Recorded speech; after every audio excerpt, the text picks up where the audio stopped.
Hi, Paul Slatkin, Good News Broadcast, speaking to Harry Slatkin. Hi, Harry. How are you? Paul, how are you? Okay, good. President and founder of Slatkin and Company Candles, and with home design and limited brands. A busy guy, right? I'm trying to. And you're doing good things as well. I know that. You had a big, well, you're out there for autism, aren't you? I am out there for autism. We have an autistic child. Mm-hmm. And he's 9 years old, and we found out when he was 18 months old. And you know, Paul, autism now is the #1 childhood disease. 1 out of every 90 boys being born are born autistic. It's an epidemic. So I tried, my wife and I started the first charter school for mental health in the state of New York. We're on the board of Autism Speaks, and we're trying to do as much as we can to figure out what causes autism, let alone cure it. And it seems like, I don't know, I know you had a big event at the Beacon Theater recently, or maybe it wasn't that recent, but... We did have a big event. It was our comedy event where we raised, I think it was $3 million that night for autism. Mm-hmm. And it was broadcasted on Comedy Central, so it went across the country. Mm-hmm. It was live, and it appeared about 5 times afterwards. And you know, the most important thing that we can do for autism is awareness.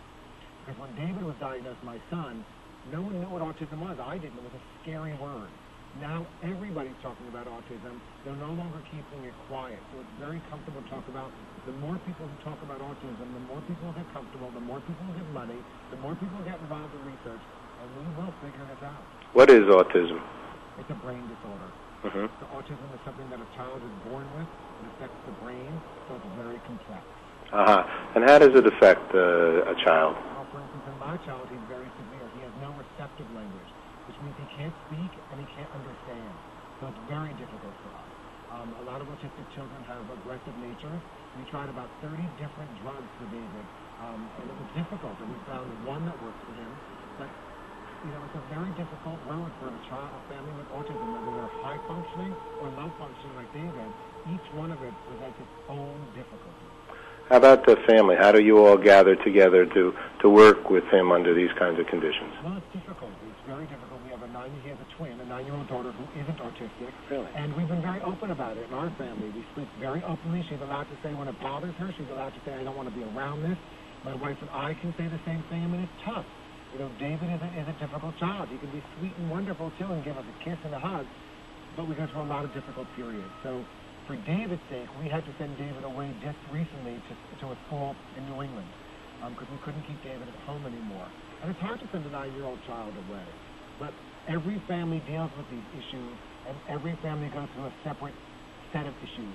It's an expensive endeavor having autism as well, because you need caregivers to help you out with this. You just can't do it yourself. We opened a charter school because we wanted to do something in the public school system so that we could affect many, many children with autism.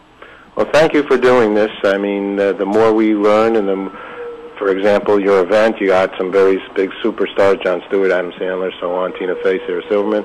A lot of people coming out. The more that they come out, the more research money, maybe the more kinds of things we'll find out about, and especially with the new future in science, right? DNA discoveries, genes, telomeres, things like this.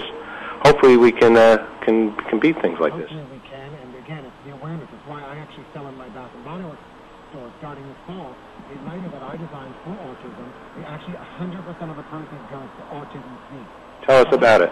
Well, hopefully with every one of these lighters, every time you light it, I hope that it sheds a little bit of light on autism. And 100% of the proceeds will go to Autism Speaks, which is the National Coalition for Autism. It's autismspeaks.org.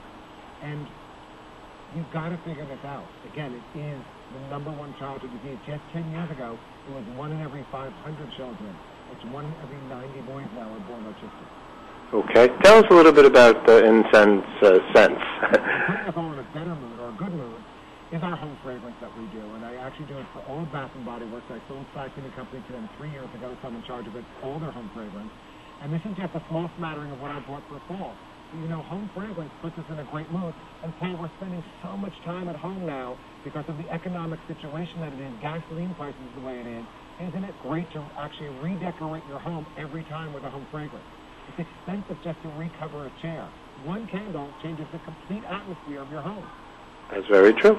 And tell us about how you got involved with candles and scents and overall. That was by accident. I was working at Bear Stearns many times ago when Bear Stearns was still around, and a friend of mine was engaged. And he wanted me to meet his fiancée, and he took us out for dinner. At the end of dinner, she turned to me, and she said, "This is great for Arthur," that was her husband's name, but for you, you're too creative. I went home depressed. Now, that was Vera Wang. And back then, she wasn't Vera Wang, but she was still considered very respected in the creative forces. So I went home depressed, and then I said, I do want to change. And I started a candle company, and 17 years ago, no one was using home fragrance. Now, male, female, young, old, everyone uses home fragrance. It's a $7 million business. Okay. What are some of the kinds of fragrance, and how do you make them? Well, each one is done creatively. I actually don't think of a scent. I think of a sort of a mood. Every one of my candles I consider a movie. It's like burning a candle that has an opening, many scenes, and then an ending. Each candle should be burnt for about 4 to 5 hours. Mine, on average, an entire candle will burn for about 40 or 50 hours. But I bought two favorites. This is my autumn leaves. It smells like autumn should smell. It smells like you're walking on crisp, dried leaves. You can smell actually, the wonderful smell of fruit that you smell at autumn time, that sort of lusciousness of when you've almost cooked the fruit and put it up into jam. It's really a wonderful scent. But then I like to do, the trend pull right now in home fragrance that I've created, and now it's actually a trend everywhere, is combining scents. So I'll use my pumpkin later on in the season, but I'll combine it with my autumn leaves and create my own atmosphere.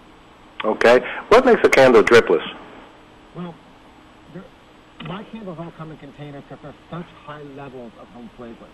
But I do use tapers, which I don't make, but I use tapers in my home.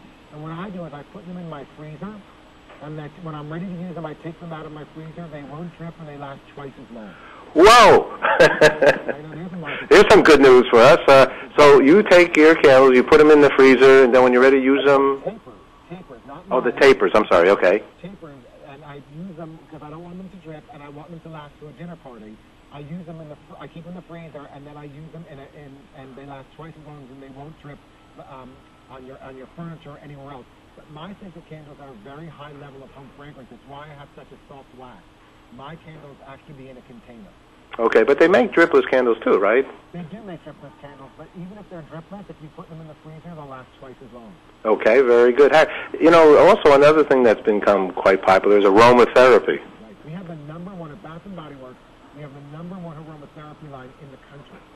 Okay, and what does that consist of? I have my candles in the aromatherapy line, which are sleep, calm, all the different scents that actually you would want to apply, and they really, truly work. And your nose tells you if they work. So, for instance, I use the sleep one in a plug-in device in my home. So that it calms me. Wonderful lavender, chamomile. It puts you down, it rests you. Whereas in my living room, I'll use my autumn leaves and my pumpkin. More fun, more excitement, more sort of lift you up and give you a wonderful spirit. When you plug them in, the plug-in, do you have that line as well? I do, actually. We do a huge business in plug-ins. And what's great for me, Paul, about the plug-ins, they last 24/7. I don't come home from my office and immediately light a candle. But now when I open my door, my plug-ins, I call them the background music cassette. They won't fill a room, but you'll open your front door and you'll have scent immediately in your home. A lot of good news here, Harry. Absolutely. All right, Harry and I have similar backgrounds, last names, let's put it that way. We probably came... We like to get licked together, right? I'm sorry? We like to get licked together, for sure. There you go. All righty, it all makes good sense. So thank you, congratulations, and so what's good news for Harry? Good news for me is I'm on the road a lot this season, actually going to all of our stores. We're having a great season in home fragrance. Our business is up because people are spending more time. So I love it. I love what I do. I'm passionate about what I do. So this is my fifth. All righty. It's all about the family and people and friends staying closer together, and that's a lot of great things. And you're that kind of guy. Thanks, Harry, very much for sharing good news. Bye-bye.